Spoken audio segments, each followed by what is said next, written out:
Alrighty guys, here's my first fan of 2025, and of course it's unique, my Harbor Breeze Blue Hill.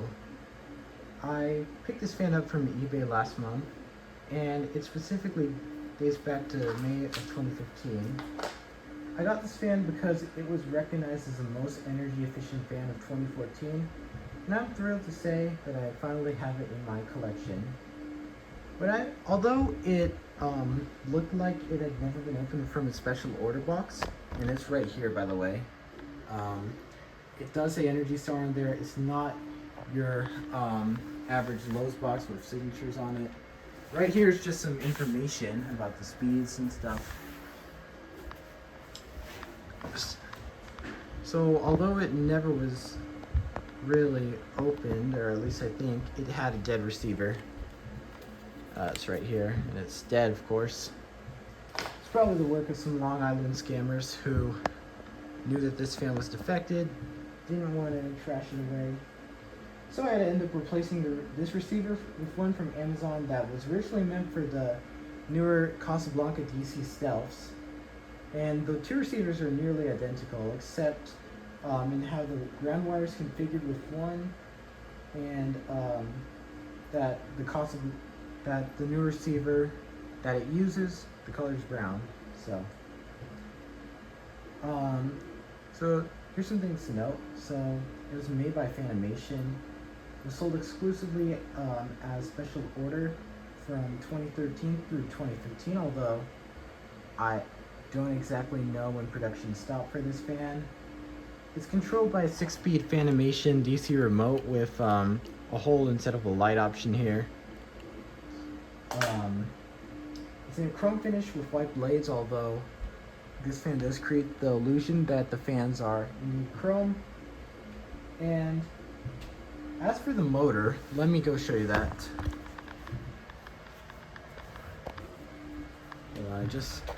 So you just have to like twist here and it falls apart for the purpose of this video. And you'll see the motor inside. It's probably a 153, 162, give or take. Smaller than my hand, so I'm leaning on 153.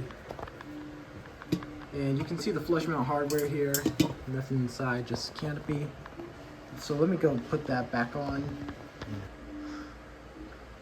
Alright, so more like final thing I have to say is that unlike the traditional blade holders that a typical fan would use, the blades here are attached to a rod system, kind of like the Casablanca of Arizona. It really helps with assembly in this fan too. So with that all being said, alright, let's start up on low speed.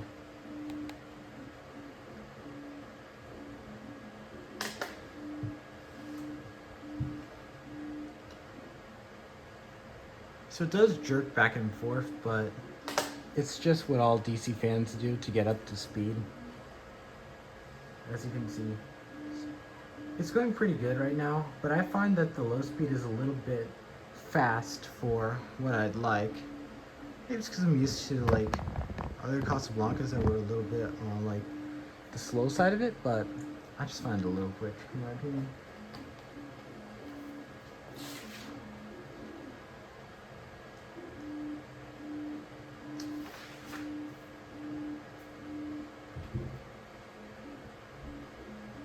Alright, here's speed 2.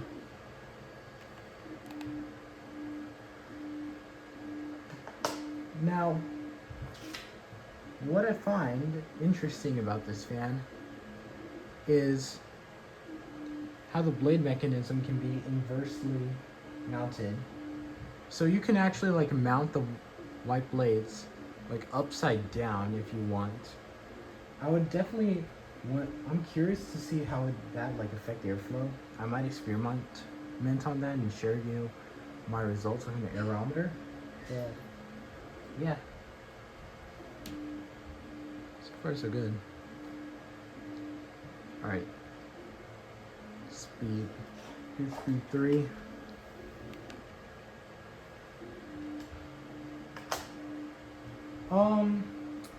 I call this fan part of the Lowe's Dynamic Duo. Basically what it is this fan along with the Revel Island, because Both of these fans were standout in the Lowe's catalog as they were contemporary and they definitely caught people's attention. People would look up at these fans and go, huh, what's that? It's definitely unique, definitely my style, rather than your conventional no ceiling fan.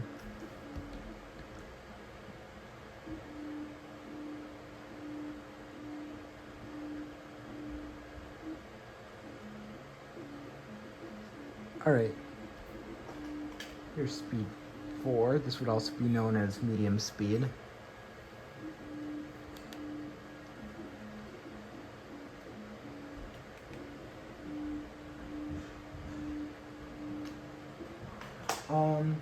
As mentioned earlier, it's one of the most energy efficient fans of its time, as it consumes only 31 watts on high, which is far lower than the 70 watt AC fans.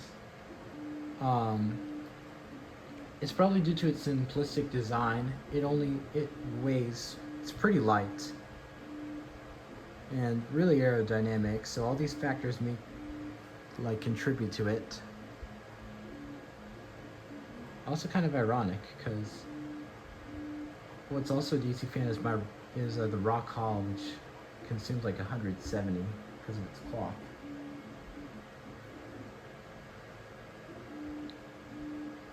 All right, speed 5.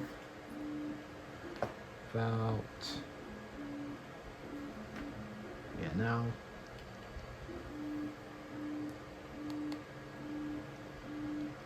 It's already pushing a lot of air for the mid-range speeds. These fans are extremely difficult to come across. Besides this one, the only one that I've ever seen was on Facebook Marketplace in rural Oklahoma. And of course it was impossible for me to pick up because it's in the middle of nowhere.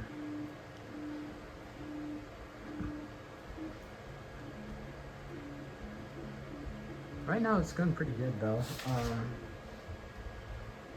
Although it is a flush mount, it does hang lower than some downrod fans I have tested, although I'll see that. Alright. Here's high speed, also known as speed 6.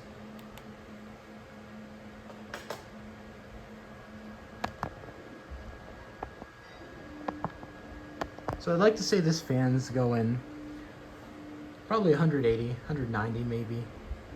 It's definitely quick, but not like the fastest thing in the world. It's definitely powerful. It could,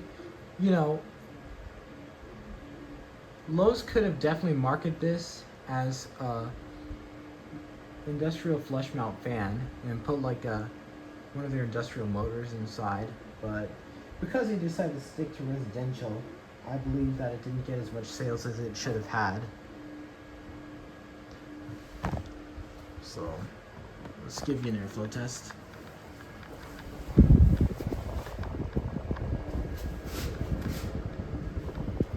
I also was going to mention that it could have been marketed as a kids fan because if you were to stand right under it, under this way, looks like an airplane propeller spinning. And I can attest to that.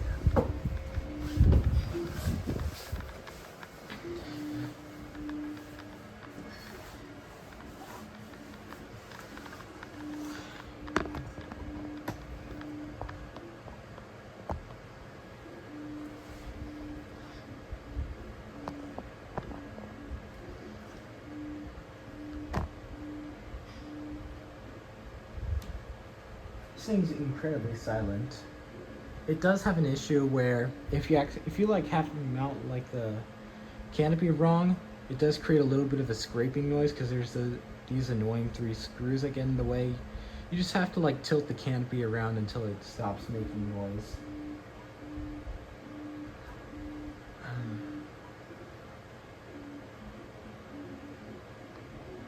Alright. And now, spin down.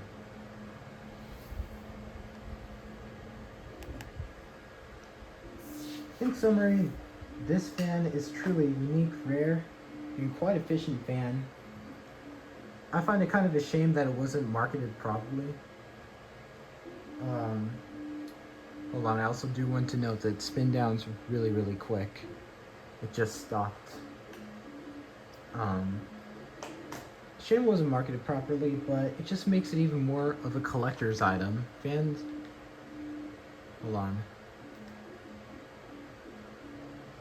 You know, fans like these are just so unique and simplistic, and I'd really like to see more of these kinds of unique fans on YouTube. Yeah, that'll be all for this video, and I'll see you in the next one.